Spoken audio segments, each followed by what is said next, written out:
स्वागत है मध्य प्रदेश में। ये वो प्रदेश है जो सुशासन का दावा करता है, लेकिन यहाँ की सड़कों पर कानून का नहीं वसूली का कानून चलता है। रीवा नेशनल हाईवे 30, यहाँ हर ट्रक हर ड्राइवर एक एटीएम मशीन है। कारण रीवा आरटीओ की अवैध वसूली, चेकिंग के नाम पर भय का माहौल बनाकर ट्रक ड्राइवरों को खुलेआम जबरन पैसे वसूले जाने के आरोप। ड्राइवरों का सीधा आरोप है, अगर पैसे ना दिए जाएं तो ट्रक को घंटों रोक दिया जाता है और सीज करने की धमकी दी जाती है। ये सिर्फ वसूली नहीं, ये संगठित लूट है जो मध्य प्रदेश प्रशासन के मत्थे पर शर्मिंदगी का टीका लगा देता है। इस अवैध वसूली के ट्रांसपोर्ट व्यवसाय से जुड़े लोग सिर्फ भय में नहीं बल्कि आर्थिक तनाव में भी रहते हैं, क्योंकि इस उगाही का सीधा बोझ आखिरकार ट्रक ड्राइवर मालिकों पर, आम उपभोक्ताओं पर पड़ता है। क्या मध्य प्रदेश की सरकार को ये सब नहीं दिखाई देता? सब कुछ दिखाई देता है, लेकिन अब जरा वसूली का भूगोल समझिए। ड्राइवरों के अनुसार रीवा में चारघाट बॉर्डर और हनुमान बॉर्डर तक का पूरा रास्ता अब तक का एक टोल प्लाजा बन चुका है। लेकिन ये टोल प्लाजा सरकार का नहीं बल्कि कुछ भ्रष्ट अधिकारियों का है। बाहरी राज्यों से आने वाले ट्रक ड्राइवरों को सबसे ज्यादा निशाना बनाया जाता है। वसूली के लिए एक टीम तैयार है, सबूत भी है। कई ट्रक ड्राइवरों ने वीडियो साक्ष्यों के साथ बताया है कि आरटीओ की गाड़ी भी मौके पर खड़ी रहती है। ये साबित करता है कि यह काम अकेले किसी व्यक्ति का नहीं है बल्कि विभाग की मिलीभगत से चल रहा है। जब ट्रक रोकने की वजह पूछी जाती है तो चेकिंग कर रहे कर्मी वजह बताने में असमर्थ रहते हैं, क्योंकि असली वजह कागजात नहीं बल्कि नगद है। सभी दस्तावेज पहले से ही ऑनलाइन उपलब्ध होते हैं। इसके बावजूद अवैध वसूली के उद्देश्य से ट्रकों को रोका जाता है। कारण ट्रकों को बीच सड़क पर घंटों खड़ा रखना पड़ता है, जिससे न सिर्फ ट्रैफिक जाम होता है बल्कि उनके सामान की डिलीवरी देर से होती है। नुकसान किसका? ट्रक मालिकों का, पूरे ट्रांसपोर्ट व्यवसाय का। क्या मध्य प्रदेश की सरकार जो खुद को व्यवसाय अनुकूलित बताती है, इस खुली गुंडागर्दी को नहीं रोके?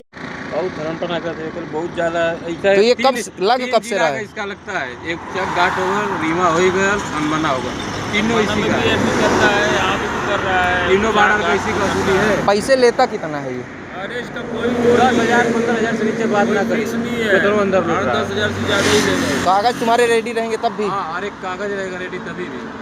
10,000 15,000 से नीचे कोई। और कोई एक कार्ड देता है शायद महीने का पास एंट्री वाला कुछ नहीं, वो बंद कर दिया। पहले एंट्री लेता था 2500 रुपये पहले का। अब एंट्री अब क्या कर रहा है? अब नहीं दे रहा है। तो 5,000 6,000 था, जब पकड़ी बात अब 3 था। अब सीधे 5,000 6,000 8,000 10,000 के नीचे बात ही नहीं करेगा। एंट्री वाला जो काम चलता था वो बंद।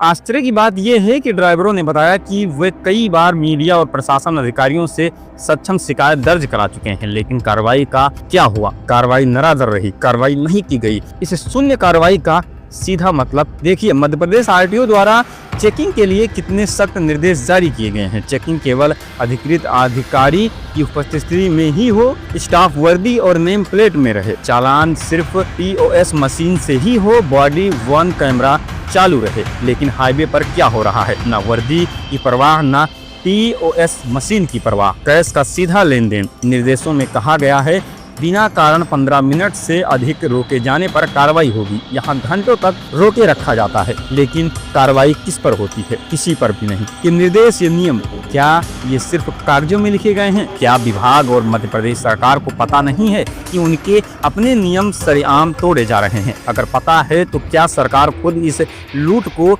संरक्षण दे रही है? परिवहन विभाग की छवि वसूलियों के घेरे में है और इसकी जिम्मेदारी सीधे सत्ता में बैठे लोगों पर है। परिवहन विभाग ने खुद ही आदेश दिया है, किसी भी अनियमितता की स्थिति में संबंधित यूनिट प्रभारी पर अनुशासनात्मक और दंडात्मक कार्रवाई की जाएगी। लेकिन सवाल है, कौन करेगा कार्रवाई?